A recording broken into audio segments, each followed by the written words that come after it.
offered something that I was quite happy to do for nothing. And so I used to go to a little drama group in the church hall after work. Yeah. So, my mates were down the pub. I was in the pigeon-infested church hall in Notting Hill. Now, am I right in saying that your first role on camera, though, was well before then? Because, was it while you were at school, is that right? It was indeed. I just so happened to be walking down the road with a kid that I grew up with in Notting Hill, and there was one of the local community workers was showing this director around Notting Hill because he was going to shoot this crime prevention film, which they called in them days, where it told the story of 7 delinquents who meet their sort of grisly end. Grisly end in those days was kind of maybe going to Borstal, but yeah, it told that story. And I was in the right place at the right time. The two of us kids, he said, because he was making it with non-actors. Just Right, okay. Yeah. So, and I just ended up in this film that was made for Scotland Yard called 7 Green Bottles. It's online. Oh, You can go and watch it. So, yeah, my voice is like this. It's weird.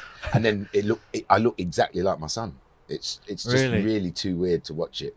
Do you go back and watch your old stuff at all, or? No, I mean, I've got so much of it on VHS and stuff, you see. Yeah.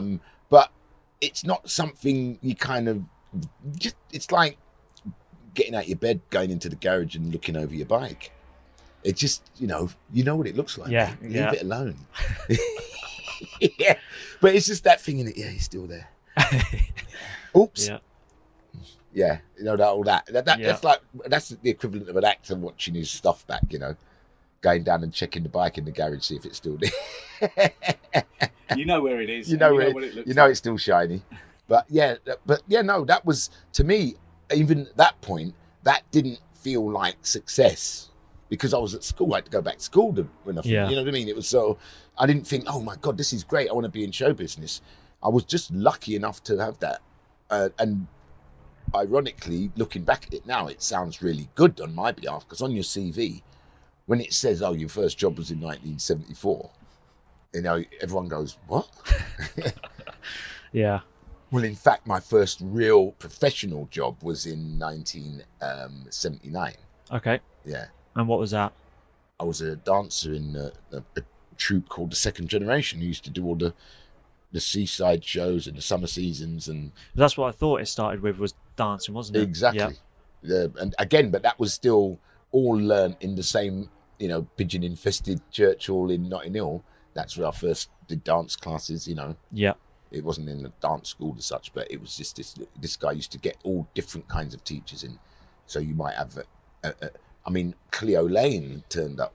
She was one of the patrons. I mean, how'd you get Cleo Lane and Johnny Dankworth to be patrons of this little ramshackle theatre group? And Lady Astor.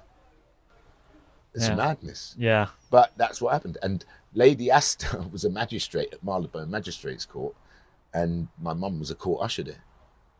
So she actually used to speak to her, like, on that level. How's he doing? Because then, of course, when Red Dwarf hit the screen, she couldn't believe her eyes, could she? Because what about you two? How did you two... Because I've known you guys for, well, I'd say ever since I was tiny, but I haven't really grown much. Well, I mean, for me, I just sort of... I don't know who actually introduced us, but I remember it was... was it at the bike show? No. Well, with Tristan. No, as in, how did you guys... Yeah, and I was going to... But we met, if you remember, at MotoGP. Initially in Alpine Stars Hospitality. And it was that shared love of motorcycling. I found myself there quite often. And this guy used to keep popping up. And he was always... I'll tell you where we always found him. He was at the buffet. Wherever the steak was, he was at the buffet. And we kind of met. Our eyes caught each other across a buffet. And what a buffet. And he got... I didn't know this, but behind the scenes, someone was saying to him, I know what you've got planned, and you want a pink motorcycle. And he said, what you need to do is go and speak to Steve, pointing at me. And then I kept seeing him at the buffet, and of course he's smiling at me, and I'm thinking, this guy likes me. But actually what it was is he had in his mind this pink R1. And if you remember, That's where it all started. I mean, from your perspective, tell that story of the pink R1s, because they don't make sense to a lot of people. To us, it makes sense, and to Danny, it makes sense. Yeah. Well, originally, the pink R1 came about because a lot of people, obviously, when they used to refer to me as the Catman or Catman. Yeah. Yeah. And it just, obviously, it sounds like Batman. You know, they're pretty kind of similar characters, you know. Yeah. And like dressing up, and sort of, and then the Bat Bike happened. Remember? Yes. Right. And I thought Cat Bike, and then the cat. He was renowned for that pink zoot suit. Yeah. Cat Bike. So of course it would be pink, and that's how it started. I was rabbiting on for years about it, and then one day it actually happened. It was weird because I was telling Steve about it.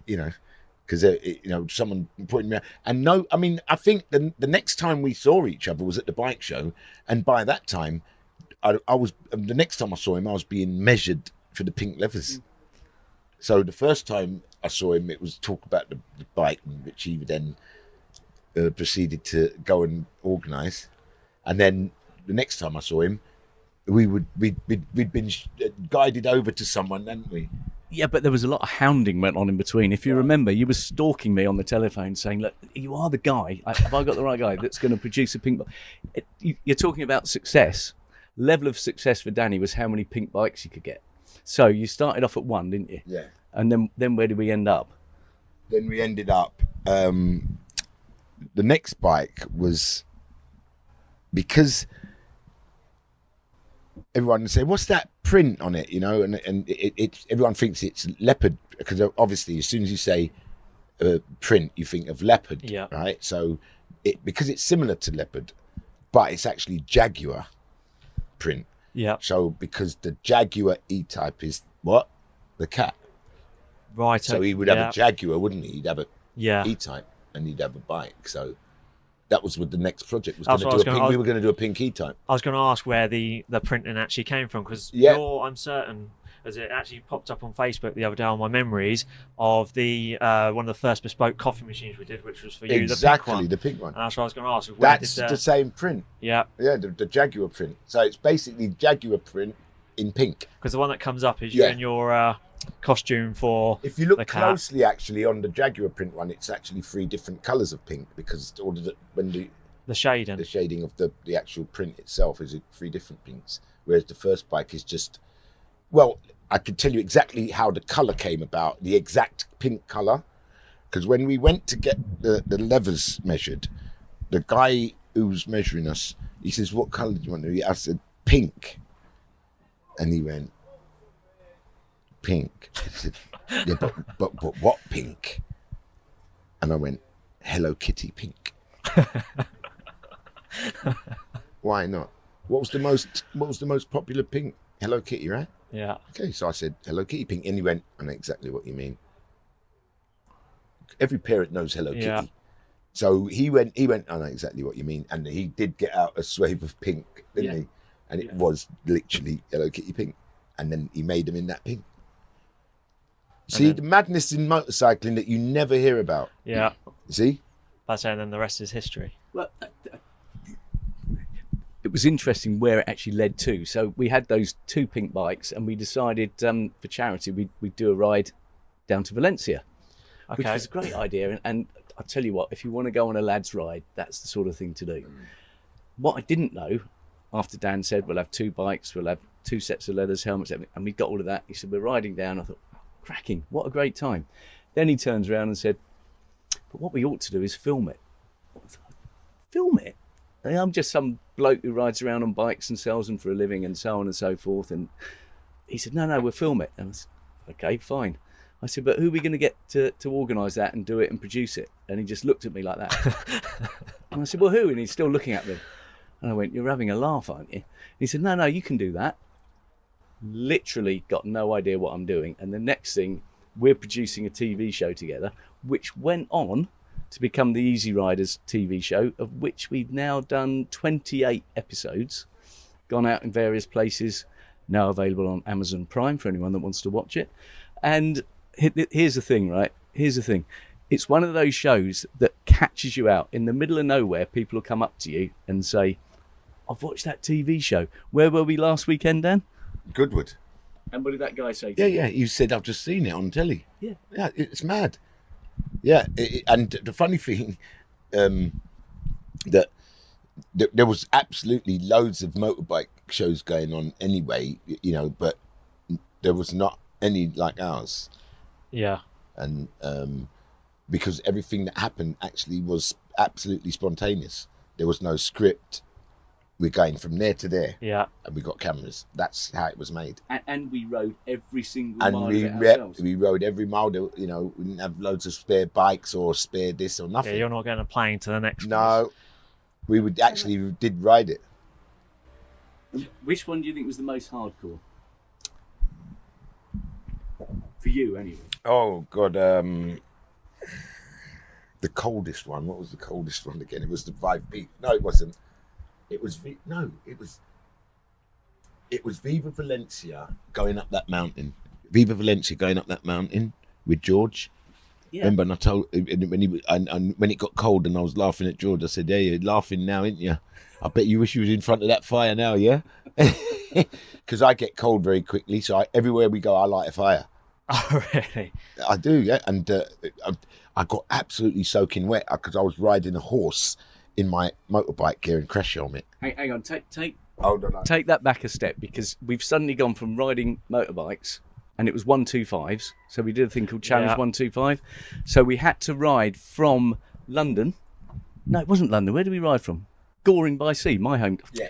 Anyway, Goring. from where I live, right the way down to Valencia on a 125cc with 125 quid. And that had to include ferry crossings, Okay. accommodation, food, everything. Anyway, so we couldn't really afford much other than a tent. So we're staying in a tent at night. So we get up one morning and this woman's invited us, bizarrely, to go and ride horses at her stables round the corner. At a local community dance the night before. Yeah, but I'm trying to cover up the dance because I remember what happened then. Yeah. We'll come back to the dance. Anyway, we get there and we're supposed to be just having a look at the horses. The next thing, Danny's on it. But any normal person would take their motorcycle gear off.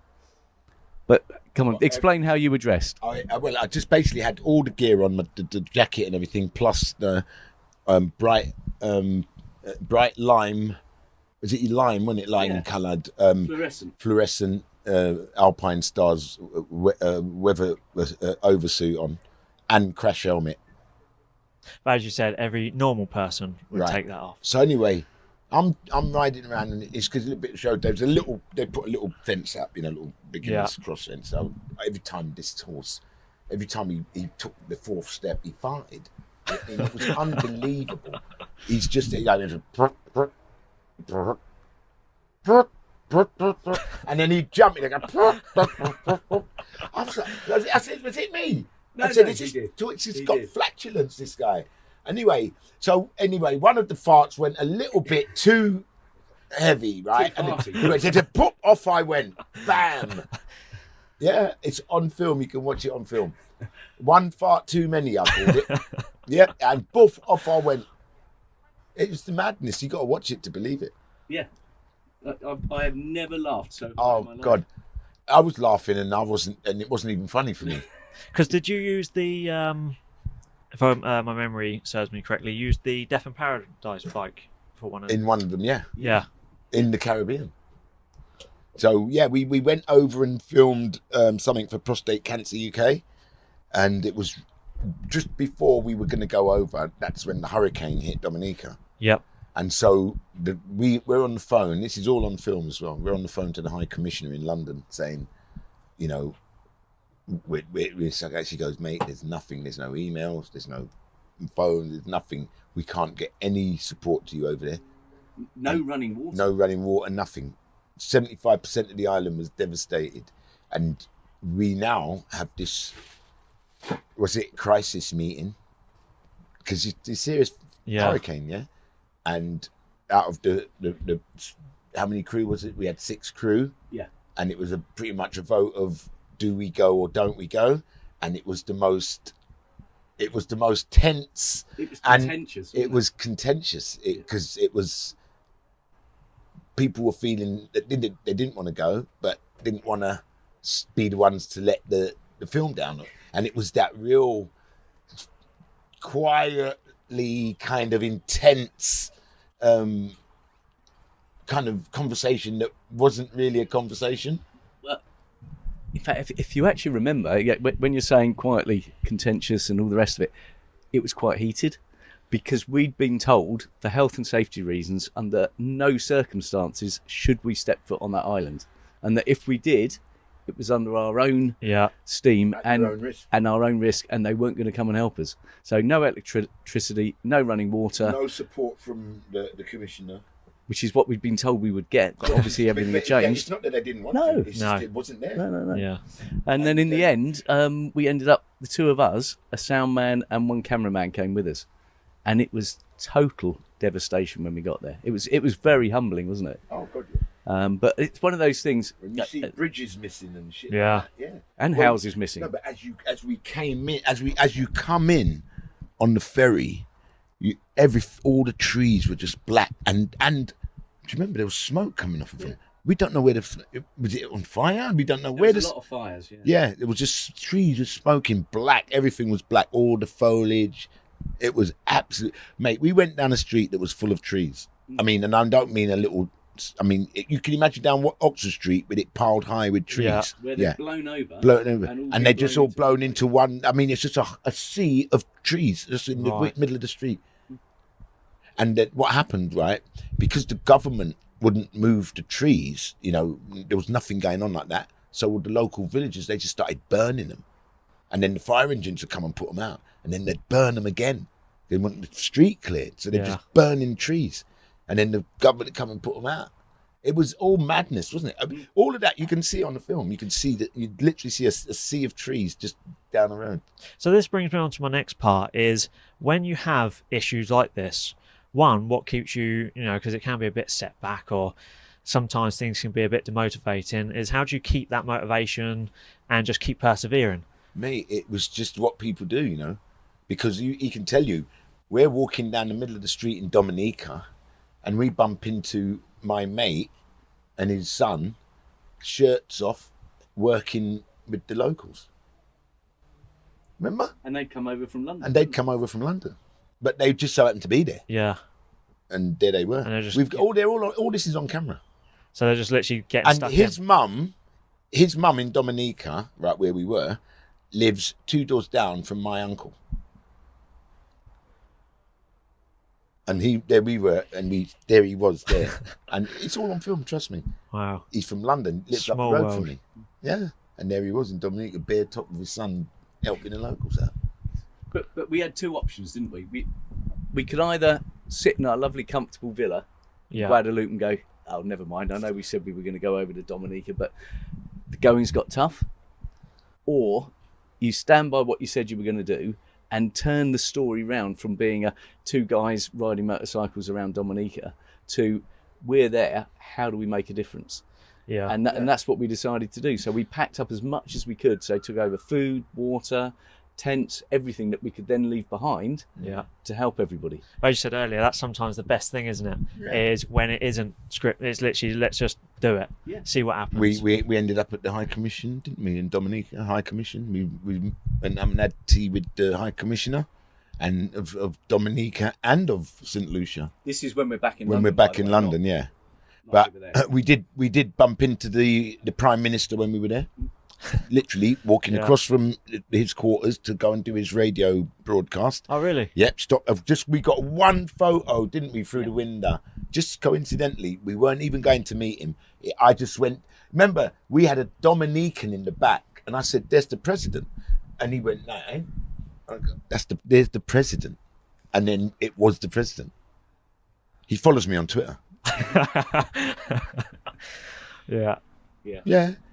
And funny enough, talking about presidents, I actually had dinner with that was the Prime Minister. I actually had dinner with the president when he was here for the coronation. Oh, really? Of Dominica, yeah. See, that's what happens when you do heroic shit.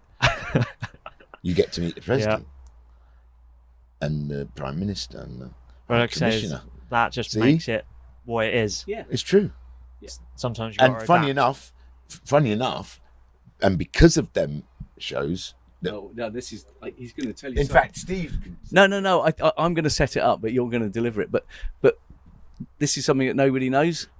Something that we're really quite proud of. Yeah. I say quite. We're very proud of it, aren't we? We've just been sent an invitation that you'd never think that two numpties that ride around on motorcycles in pink leathers would ever have. And it is because of the TV show. Am I right in saying it's got nothing to do with Red Dwarf? Yeah, everyone would think, having Red Dwarf and Death in Paradise, these shows all over the world, and then all of a sudden we get invited to the House of Lords because of our motorbike show. That's amazing. Yeah. We are going to the House of Lords to meet who? Lord Grade, who was the controller of BBC Two when we did Red Dwarf on BBC Two. And His father was, Lou Grade, Lord Lou Grade, who ran the BBC. So this is again just goes back to success, isn't it? Because some people's success is just getting up in the morning, Yeah. and now you go into the House of Lords. Doing something we just laughed, taking a piss. Exactly. Yeah, exactly. And as you said, it's something that you would do for free. Because everyone took it so seriously, whereas we just had a laugh. Yeah. There you go. No, that's amazing. There's a good rule of laugh. Enjoy everything you're doing, mate. Yes. That's it. And if you don't enjoy it, it's not worth doing. Look, I've got to get this story in before, because I know we're tight-ish on time, and I know you've got another couple of